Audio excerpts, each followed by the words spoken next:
For 17 years, he was a ghost. No fingerprints, no witnesses, no mistakes. He was the FBI's most expensive manhunt in history, targeting airlines, universities, and computer stores with lethal precision. He terrified a nation, forcing the FBI to analyze millions of pieces of data without a single solid lead. They thought he was an uneducated mechanic, a disgruntled airline employee, a madman. They were wrong.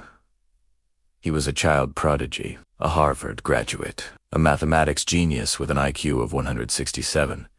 And in the end, it wasn't forensics, DNA, or a witness that caught him. It was his own ego. This is the story of how the FBI hunted a phantom, and how a simple phrase in a newspaper brought down the Unabomber. May 1978.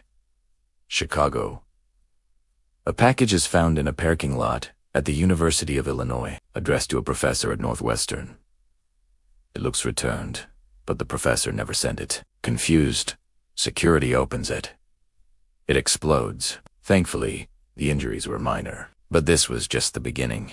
Over the next few years, strange homemade wooden boxers began appearing on airplanes and in university mailrooms. The FBI was baffled. The bomb components were practically garbage wood, rubber bands, match heads. But the construction was genius. There were no circuits to trace. He even peeled the skins off batteries so they couldn't be tracked. And on every device, a signature. The letters FC, punched into the metal. The targets seemed random. Universities and airlines. So, the FBI codenamed the case Unabomber, the Unabomber. But who was he? By 1987, after a witness in Salt Lake City saw a man in a hoodie placing a bomb, the world got a face. The sketch, the aviator sunglasses, the mustache. It became one of the most famous images in criminal history. But the investigation was stalling. Why? Because the profile was wrong. For years, the FBI believed the bomber was a blue-collar worker, maybe an aircraft mechanic who had lost his job. They were looking for someone uneducated, perhaps with a speech impediment, someone who hated intellectuals. They were looking for a loser. But the man they were hunting was a former Berkeley professor who had abandoned society to live in a 10 by minus 12-foot shack in Lincoln, Montana. Ted Kaczynski wasn't uneducated. He was smarter than the agents hunting him. After a 6-year silence, the Unabomber returned in the 90s with deadlier devices. He wasn't just injuring people anymore. He was killing them.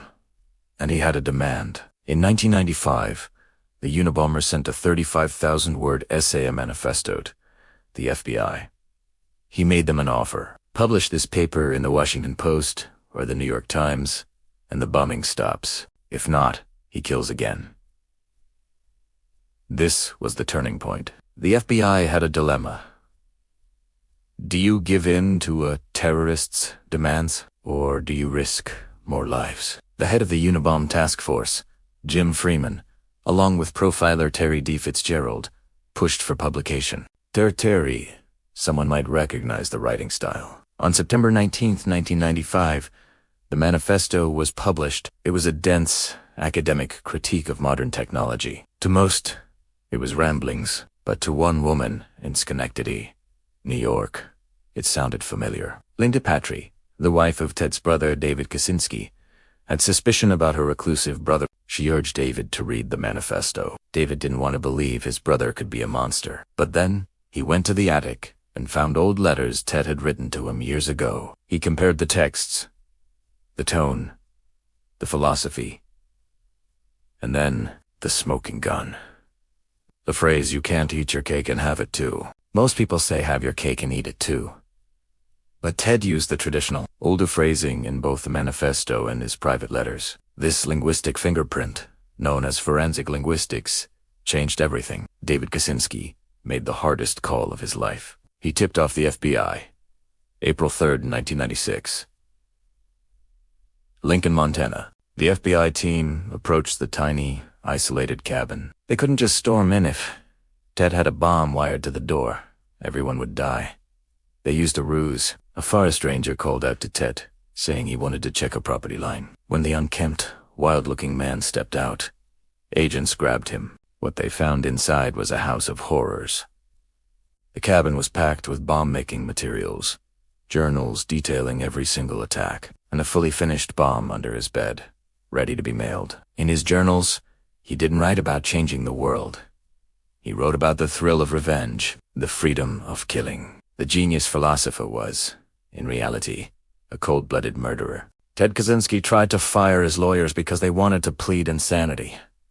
He refused to be seen as crazy. He wanted his ideas to be taken seriously. To avoid the death penalty, he eventually pleaded guilty. He was sentenced to 8 life terms without the possibility of parole at ADX Florence, the Alcatraz of the Rockies. He spent the rest of his life in a concrete box, much like the cabin he built, but this time without the freedom he craved. On June 10, 2023, Ted Kaczynski was found dead in his cell. The man is gone, but the questions remain. Was he a product of a broken society, or simply a man born with darkness? The Unabomber case proved that sometimes the pen is indeed mightier than the sword because it was the pen that ultimately put him behind bars. If you enjoyed this breakdown of the FBI's most intense manhunt, you need to hear about the case of the Zodiac Killer, another genius who taunted the police, but was never caught. Click the video on your screen right now to dive into that mystery. Thanks for watching. I'll see you in the next investigation. You've reached the end, but the mystery remains. Subscribe for the next case.